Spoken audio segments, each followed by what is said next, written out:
Boa noite, queridos amigos. Como determinado previamente, na quarta-feira nós trabalhamos sobre a ciência espírita.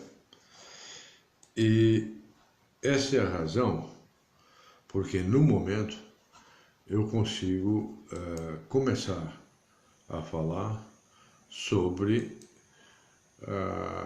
a obsessão e o seu tratamento, prognósticos, a profilaxia necessária. Então, estamos iniciando neste momento um trabalho complementar sobre a obsessão. A próxima palestra será sobre doenças mentais, mas hoje é sobre obsessão ainda, continuando sobre obsessão. Eu gostaria de pedir a Jesus que nos abençoe nesse momento e que nos dê toda a inspiração através da espiritualidade sob seu comando, para que a gente possa orientar as pessoas no tratamento, prognóstico e profilaxia dessa coisa tão pesada, tão séria que é a obsessão. Então eu vou iniciar dizendo assim: preste atenção. Antes de Jesus, meus irmãos, os obsidiados eram marginalizados, objeto de curiosidade da maioria das pessoas e de terror. Isolados pelos próprios familiares, inclusive, padeciam sob a ação ainda maior dos inimigos espirituais, como nós já tratamos aqui várias vezes. Com a vinda do Mestre Jesus, chegou a lição do amor, como remédio e como alimento para ambos os doentes, obsessor e obsidiado. O verdadeiro trabalho de desobsessão, meus irmãos, se iniciou com Jesus, ensinando aos homens que o amor deve ser o alicerce de toda terapêutica. Com o passar dos tempos, os homens se esqueceram. Deturparam também estes ensinamentos e foi necessária a vinda da terceira revelação, o Consolador prometido para alguns, para que a luz novamente se fizesse. Foi a ciência espírita, originalmente escrita como a filosofia espiritualista e mais tarde chamada de doutrina espírita, e que eu chamo ciência espírita, que realmente traçou as diretrizes lógicas, seguras e eficazes para o tratamento da desobsessão, da obsessão. O processo obsessivo, meus irmãos, para realmente ser resolvido, necessita atuação terapêutica, tanto no obsessor quanto no obsidiado. Nós poderíamos dividir o estudo no tratamento da obsessão, analisando a terapêutica espírita e a terapêutica médica, que devem ser avaliadas adequadamente. Eu vou explicar isso agora para vocês. Tratamento. Qual o primeiro tratamento que nós precisamos fazer em caso de obsessão? É a autodesobsessão. É a reforma moral. Filomeno de Miranda, um autor extraordinário, ele diz, inclusive, claramente assim: no que diz respeito ao problema das obsessões espirituais, o paciente é também o agente da própria cura. E eu vou explicar como isso se dá aqui agora. Agradeço ao meu amigo Carlos Barbosa, meu irmão, que diz como é gratificante poder ouvir o nosso irmão Walter de Carvalho. Ver, ouvir e partilhar. Obrigado, Carlos. Você é sempre bem-vindo e você está presente em meu coração. Muitas pessoas não entendem quando eu falo a reforma moral ou autodesobsessão. Aliás, Divaldo e Joana de Ângeli vem claramente o tempo todo falando sobre a reforma íntima, sobre essa reforma moral. É o ato de promover a própria pessoa, a sua desobsessão, através da autoevangelização. Muitas pessoas pensam erroneamente quando imaginam que uma casa espírita pode libertar o obsidiado de todos os males, pensam que a casa espírita resolverá todos os problemas, como por encanto. Aí procuram o centro espírita, passam para os espíritos toda a responsabilidade no tratamento, mas ao verificarem que seus problemas não estão sendo resolvidos com a rapidez que imaginavam, desiludem-se e vão buscar ajuda em outro centro espírita. Quantas vezes isso ocorre? Ou em outras religiões. É fundamental, meus irmãos, esclarecermos ao paciente e à sua família quanto a sua participação é importante. E quanto a condição básica para o êxito do tratamento é a família, é a sua autoevangelização. A falta de participação do enfermo é muitas vezes a causa de graves quadros obsessivos de difícil resolução, às vezes atravessando uma ou mais encarnações. A autodesobsessão, olha o que eu estou dizendo, autodesobsessão, tem um item óbvio que é a reforma moral do obsidiado. É um trabalho consciente e necessário, de mudança de hábitos, de mudanças de pensamento, como eu sempre tenho falado aqui, substituindo os hábitos por pensamentos e sentimentos elevados, de elevado conteúdo moral. Como sabemos, a conduta e os hábitos do obsidiado atuam como causa secundária, facilitando a instalação do processo obsessivo pelos nossos pensamentos, pelas nossas afinidades, em conjunto com a causa primária, que são os nossos débitos do passado. A reforma moral que eu me refiro é esta autoeducação de valores e sentimentos que tanto Divaldo e João de Adriano falam.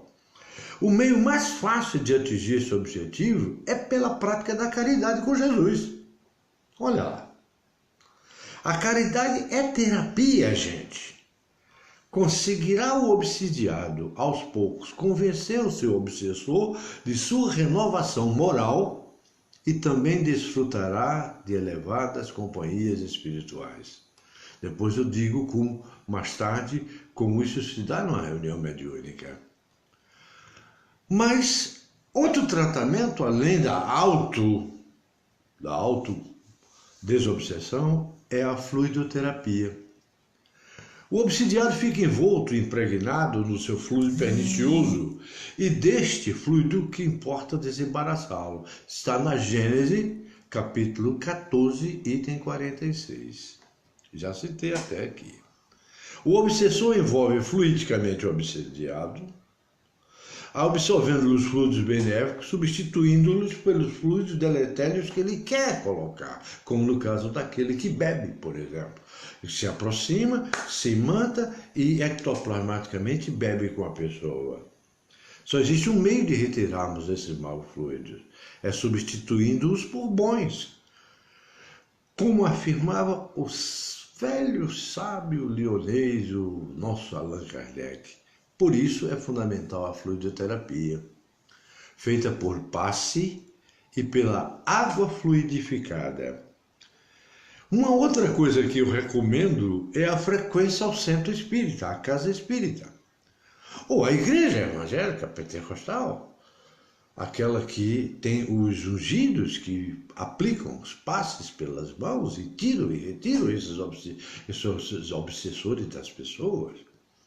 Eu aqui não faço acepção de religião, seja católico, renovado, seja pentecostal, seja umbandista, não interessa. O importante é que cada um de nós tem que ter uma religião, e a melhor religião é fazer o bem. Mas a frequência ao centro espírita eu vou ratificar. Pelo obsidiado, é muito importante no seu tratamento. Permite a instrução espírita quando ele assiste à doutrinária, facilita o hábito dos bons pensamentos, permite a prática da caridade com Jesus, permite o acesso mais fácil à fluidoterapia. Aí eu diria para vocês que, com relação a isso, a importância disso, que o obsidiado penetra no centro espírita, leva consigo seus obsessores, ou seu obsessor ou obsessores, permitindo para a espiritualidade maior para propiciar o auxílio renovador também no irmãozinho perseguidor. Ora, quando vem alguém na casa espírita que está com obsessão, que assiste uma doutrinária, normalmente o obsessor dele está ouvindo aquilo ali também. Pode até mudar e melhorar, porque nós atendemos espíritos sofredores, de uma maneira geral. Isso é muito importante. Uma outra maneira que nós temos para tratar essa obsessão é através do culto do lar. O culto no lar, Joana de Ávila sempre afirma o seguinte: o lar é como um porto para o navio, local de reparos, repouso e preparação para enfrentar o oceano bravio da vida. Daí o papel importante do equilíbrio no lar, com base para o equilíbrio de todos nós. O obsidiado, mais do que ninguém, precisa de um porto seguro e bem aparelhado. Como sabemos, é muito comum o envolvimento dos familiares do obsidiado no quadro obsessivo, pois muitas vezes são um grupo de espíritos devedores que se reúnem para enfrentarem o mesmo problema expiatório. Filhos que não se entendem com os pais, irmãos que não se entendem com irmãos, parentes afins que não se entendem entre si. É na família. O culto do Evangelho no lar assume aí uma importância extraordinária, pois facilita a frequência de bons espíritos no lar do obsidiado. Permite a penetração do Evangelho de Jesus na vida de todos nós. E é também um elemento importante de fluidoterapia pela água fluidificada. Todos esses elementos envolverão, com certeza, o obsidiado e os obsessores, em um clima de amor, com base fundamental para a recuperação de ambos ou de toda a coletividade do lar. Mas temos também a laborterapia. O que é laborterapia?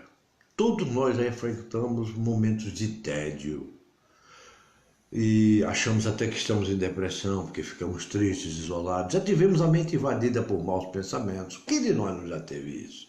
Por isso, é o fruto de não fazer nada. E, inclusive, lembre-se do que eu falei, que Emmanuel cita as obsessões que são sutis, aquelas leves, sutis obsessões. Quando trabalhamos, seja qual for o tipo de trabalho que fazemos, ocupamos nossa mente. E os maus pensamentos, a influência dos espíritos menos felizes, são repelidas. Mãos ocupadas é uma frase que fica agora marcada. Eis aí um bom antídoto contra a obsessão. É importante libertar o obsidiado da falsa impressão de que, por estar enfermo, é preciso ficar em repouso. Isola o cara, fica lá deitado. Não, não é isso. É fundamental ocupar a mente da pessoa, a mente do obsidiado.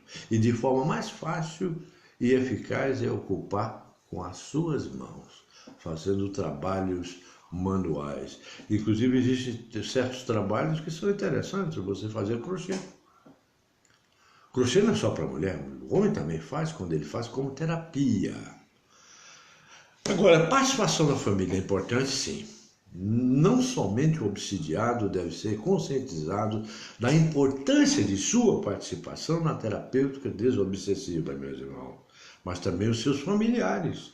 Muitas vezes, o desequilíbrio do obsidiado chega a tal ponto que a participação da família assume ainda mais importância, principalmente quando é um vício que está, inclusive, deteriorando o corpo físico da pessoa.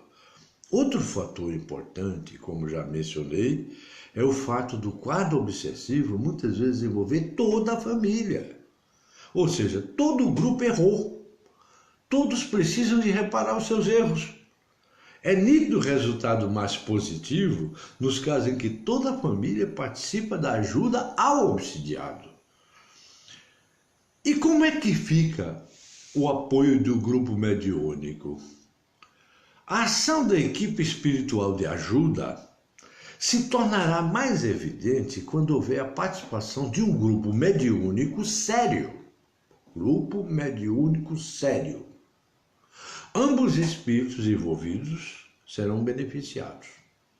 O envolvimento carinhoso, o esclarecimento evangélico e doutrinário realizado por um grupo de médiuns ou pelo grupo mediúnico, digamos assim, serão extremamente benéficos ao obsessor e ao obsidiado.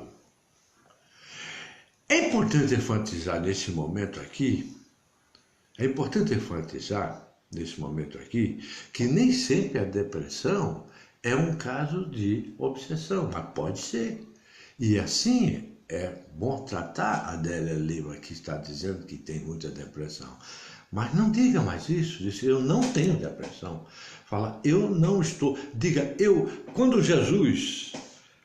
Moisés, na sarça, quis identificar quem falava com ele, disse que eu sou o que eu sou, o eu sou, ou eu estou, é uma forma muito positiva de chamar Deus para si. Não diga eu estou deprimido, diga eu estou alegre, eu estou feliz, eu estou com pensamento positivo. Quando você diz eu estou ou eu sou, você está chamando Deus e libertando Deus que tem dentro de cada um de nós. É importante, como eu disse, enfatizar que a presença do obsidiado à reunião mediúnica é dispensável e até mesmo prejudicial. Não pensem que o obsidiado tem que ir para a reunião mediúnica. A reunião mediúnica ela tem que ser fechada num alto nível, num alto padrão, e o obsidiado não precisa estar lá presente. Não precisa. Por quê? A frequência de uma pessoa desequilibrada na reunião mediúnica é muito danosa, como eu tenho explicado isso desde o meu primeiro vídeo. Entre outros inúmeros fatores, quebra a harmonia do grupo, não pode. Fator fundamental para o trabalho eficiente de desobsessão. A pessoa pode ficar fora, mas o pessoal da mediúnica trabalha o espírito da pessoa que está fora e vai tratando os dois, o obsidiado e o obsessor. O aposento destinado à reunião de desobsessão, meus irmãos, sempre deve ser dentro de um centro espírita. Não tentem fazer isso em suas residências, porque lá é um ambiente preparado pela espiritualidade maior para este fim. A reunião de desobsessão é um pronto-socorro para os doentes morais.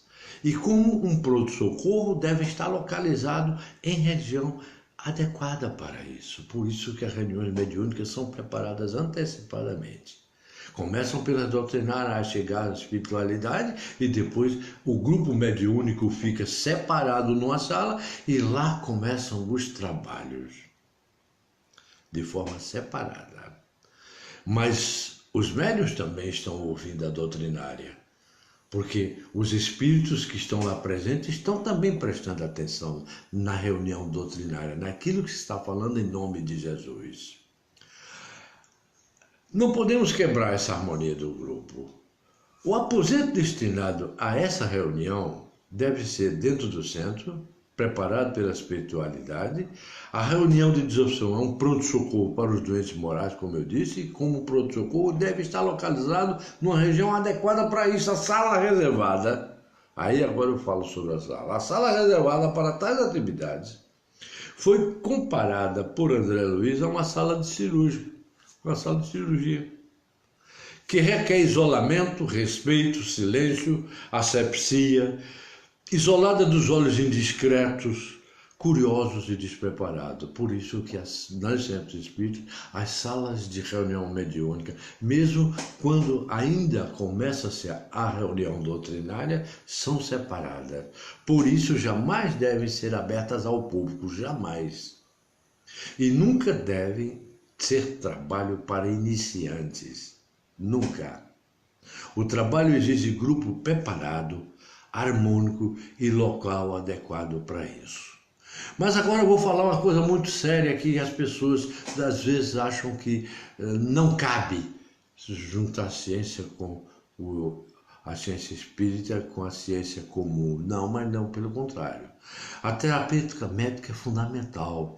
Algumas pessoas têm a falsa ideia de que a terapêutica médica e a terapêutica espírita estariam se chocando uma contra a outra e não estão, quando são utilizadas no auxílio de um quadro obsessivo em conjunto. A terapêutica desobsessiva deve ser sempre orientada, tendo como base esses dois aspectos, a terapêutica espiritual e a terapêutica médica terrestre, do médico da Terra. Pois a não utilização de uma delas pode levar a um tratamento ineficiente e incompleto. E aí daqui a pouco o indivíduo está internado. Um quadro depressivo extraordinário que ele não sabe de onde é que vem. Como espírito encarnado, possuindo espírito, perispírito e corpo físico, o obsidiado terá alterações psíquicas e orgânicas variadas e importantes, desde o início do quadro e no decorrer do mesmo. Para o equilíbrio e êxito, a terapêutica desobsessiva deve estar alicerçada sobre dois suportes fundamentais: a terapêutica médica e a espiritual. Olha o que eu estou falando. Nunca esqueçam isso. O uso de medicamentos psiquiátricos são vistos, muitas vezes, com certa restrição pela população geral, inclusive pelo obsidiado e seus familiares, porque normalmente eles falam que criam dependência. Isso é fruto de má informação e de ideias falsas preconcebidas. Hoje, o progresso da farmacologia, dispomos de muitos medicamentos seguros, eficazes e com efeitos colaterais quase inexistentes ou controláveis, no mínimo. O medicamento é extremamente importante, meus irmãos, para muitos obsidiados, pois permite sua socialização, a sua reintegração familiar, o retorno ao trabalho, sua melhora íntima, dispensando alguns internamentos, que é isso que nós precisamos evitar. A psicoterapia e o internamento, em alguns quadros de obsessão, assume um papel muito importante também. Sempre que indicados por médicos assistentes, devem ser incentivados e respeitados por todos nós. A palavra prognóstico, que eu falei que ia falar, sob o ponto de vista médico, significa a mensuração da evolução de uma doença, tentando prever o seu final. Para o prognóstico de uma doença física, entre outros fatores, 3 são os principais para ser avaliados: a capacidade do agente causador da doença, a resistência do paciente à doença e a ação do meio onde ocorre o quadro. Naturalmente, inúmeros,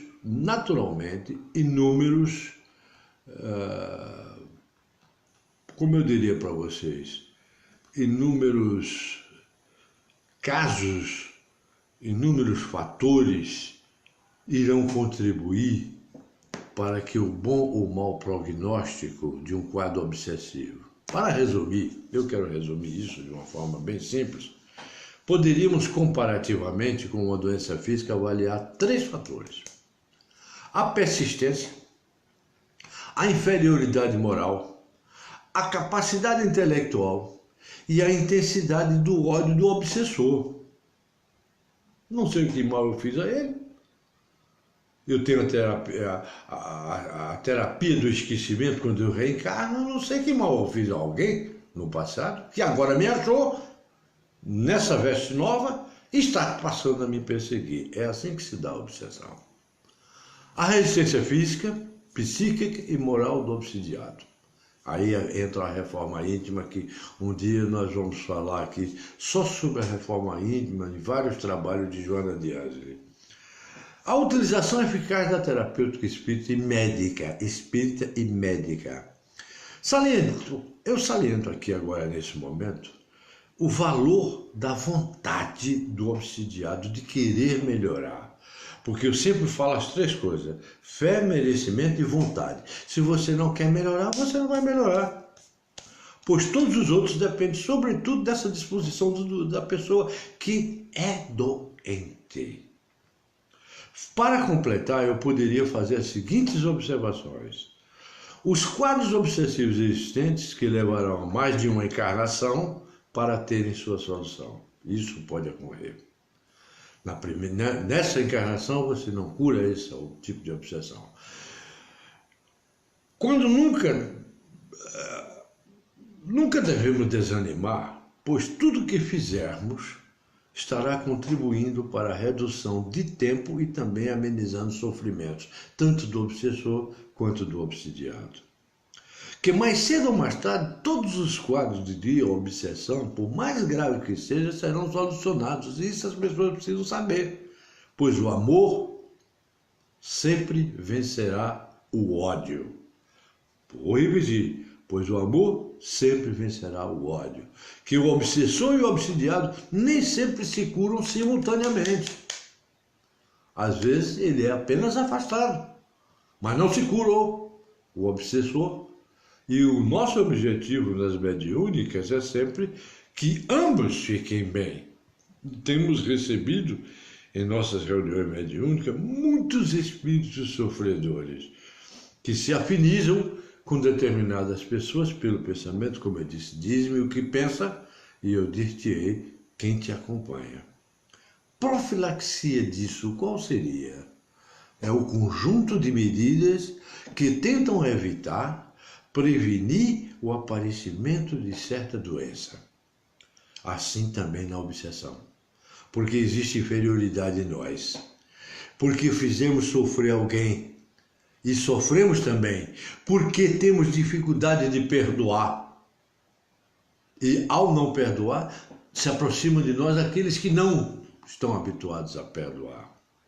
O caminho eficiente para evitarmos obsessões, eu vou dar agora a fórmula final. O caminho eficiente para evitarmos obsessões, meus irmãos, é aquele que leva a Jesus. O que foi que ele disse?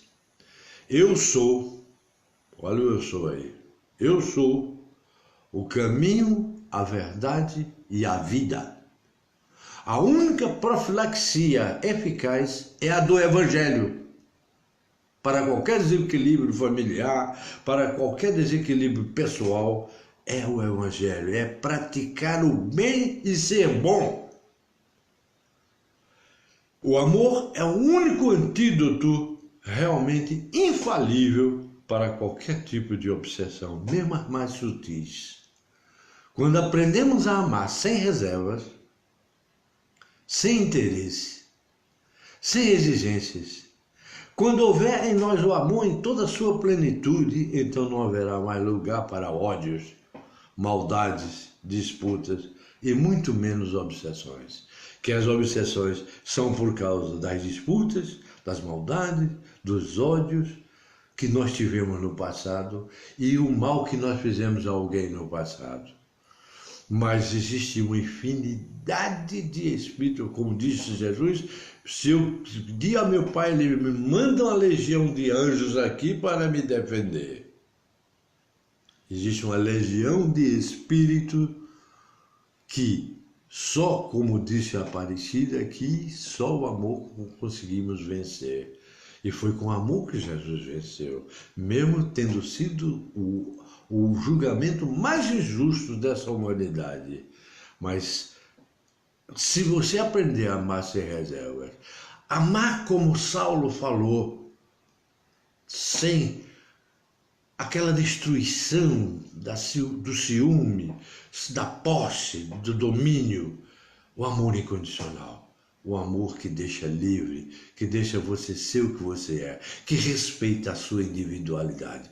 Mas só o Evangelho, só Jesus pode curar as obsessões. E é em nome dele agora que eu vos abençoo e recomendo a leitura do Livro dos Médiuns, um livro de Manuel Filomeno de Miranda, por psicografia de Divaldo Franco, chamado Grilhões Partidos, Obsessão e Desobsessão, de Sueli Caldas, aquela médica palestrante extraordinária, expositora e autora desse livro, Obsessão e Desobsessão, e Diálogo com as Sombras, de Hermínio Miranda. Eu digo como diz Maria José Torricelli Brunelli aqui, só o amor constrói. Muito obrigado pela participação de todos e que Deus vos abençoe em nome de Jesus. Obrigado.